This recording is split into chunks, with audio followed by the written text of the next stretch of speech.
Hey everyone, how's it going? I hope you're all having a great evening out there. Most people are probably asleep now. It's around 4 in the morning here in Central Florida, Orlando, Florida, repping my team, my soccer team. And I just got out with a very late night with a friend. We were having a long discussion regarding politics and civil liberties and human rights, and you know, how much of what we do is in our control. And it was a really interesting debate that we had, because from my buddy's perspective, we both have very capitalistic views. However, in his perspective, he said that for a lot of people, it's not realistic for them to change their social class, or to change their wealth status, or to change their position in life. He had a very static view on our abilities, and we wound up debating for a very long time over this, because if you may or may not know, the natural rate of employment here in the United States is 4 to 6%. So that means that, all else equal, 4 to 6% of the U.S. population is not going to have a job, is going to live on the streets, and there's just nothing we can really do about that. And, you know, this isn't to debate that number, or, you know, or to say that this can be 0%, you know, that every single person can have a job, because maybe that isn't the most realistic thing out there. But the point is that my personal belief has always been that everyone has the ability to take their lives into their hands. You know, I personally believe, and I have seen people change their lives, change their income, go from making $300 a week, or, you know, $400 a month or whatever, from a part-time job, working at a gas station, working at a convenience store. I've seen people change their lives, and whether it's from multi-level marketing, from another sales position, from working their way up. I know plenty of people who've worked their way up just in jobs, and maybe that was the start. And I know some people who have their own little home businesses. That I have a professor, a good mentor of mine, and he makes $250,000 simply going to garage sales, flipping some of those items he finds for a profit, and he makes some really good money. And that's something that I think most people can do. So my buddy's position was that not everyone has the ability to go out and do these things.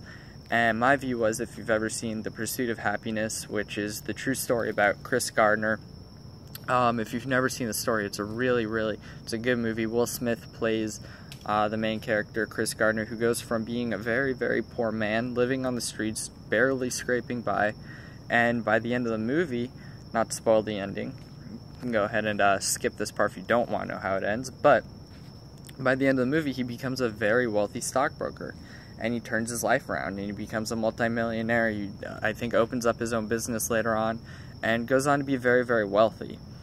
And so the point of the story is that he was a man literally living in the streets with his son, literally had nothing, and built his way up. He studied relentlessly. Will Smith once said, "While others were sleeping, I was working. While they were eating, I worked. While they played, I worked." And that's the ethic that it takes. So I think that even though some people do have to work harder to overcome adversity, I think everyone can do it. And the biggest thing is that it's done in steps.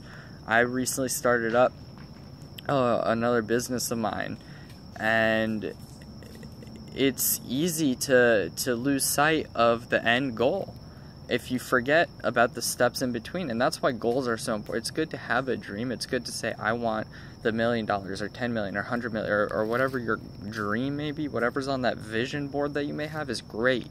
But the important thing is that you have to have those goals along the way. And that's why every morning and every night before, or when I wake up and before I go to bed, I write my goals down. You know, those are things that I want to achieve within the next 6 months, within the next couple months. Things that I know I can do. Sorry guys. Things that I know that I can do that are going to change my life. Those are things that I know I can do today. Things that I know that I can wake up this morning, and what can I do today that's going to make me an extra sale? How can I get my income from where I am today? How can I make an extra $100? And maybe next month, how can I make an extra $1,000 or a couple $1,000 and grow from there? And again, it's those steps. And so again, I think that the thing that a lot of people lose sight of is the steps that it takes. So many people are focused on, oh, it's impossible to change social classes, or it's impossible to change how much money I'm making. And that's because they don't look at the goals, or they've never done it, or they've never seen enough other people do it.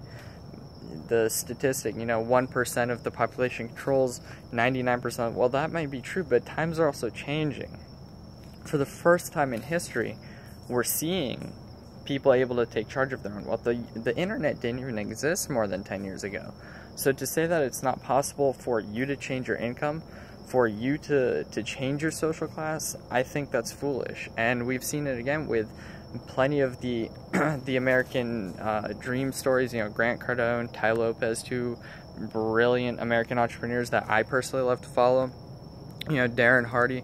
All these men came from adversity, and all of them, they worked hard, they worked late, they worked long. Elon Musk, again, he said that there would be days he wouldn't shower, and not to say you shouldn't shower, but all of these men, they had to overcome great adversity. Chris Gardner, as I mentioned before. So it's not to say that you can't make something great of your life than where you're headed now. It's just that maybe you haven't found the right person. Maybe you're not headed on the right direction that you would think you are.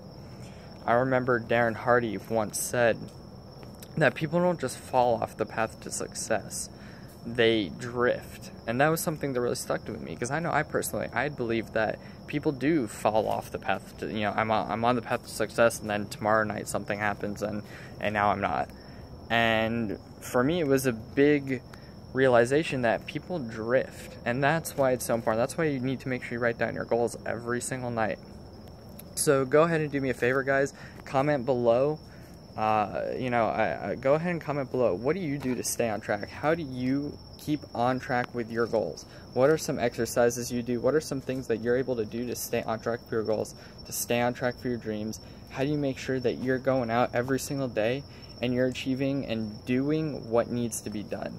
And as always, I'll be seeing you guys in the next video. Catch you all later.